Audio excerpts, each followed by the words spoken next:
क्रिशा ना पहिल्यांदाच या कारमध्ये बसली होती आज मॉलमध्ये आणि तिला इतका जास्त आनंद होत होता ना त्यात बसून. पण मला खूप भीती वाटत होती, पण माझ्या भावाने बळजबरीने तिला त्यात बसवलं होतं.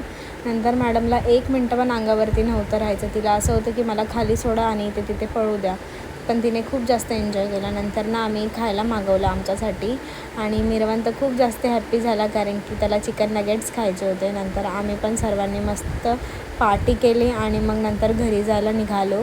आणि पण घरी आले आणि पाणीच निघून गेलं होतं, म्हणून मग बाहेरून पाणी मागवलं. नंतर ना ह्यांना विचारलं काय खाणार, ते म्हटलं आता खिचडी भातच टाक, ऑलरेडी आपण खाल्लं आहे.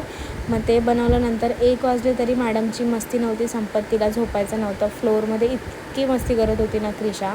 आणि आज ना आपल्या यूट्यूब चॅनलला आमचे लव्ह स्टोरीचा सेकंड पार्ट मी अपलोड केला आहे, तर तुम्ही प्लीज नक्की जाऊन तो ब्लॉग बघा आपल्या यूट्यूब चॅनलमध्ये. आणि ज्याने कोणी सबस्क्राईब नसेल केलं त्यांनी पण प्लीज जाऊन सबस्क्राईब करा. बाय.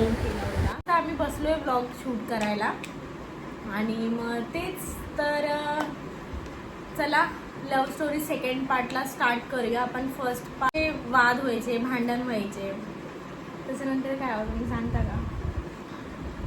सगळ्यांना मला एकच गोष्ट सांगायची आहे की मी पूजाच्या खूप मागं होतो. म्हणजे सारखं असं वाटायचं की मला पाहिजे, काय पण करून ही मला पाहिजे, म्हणजे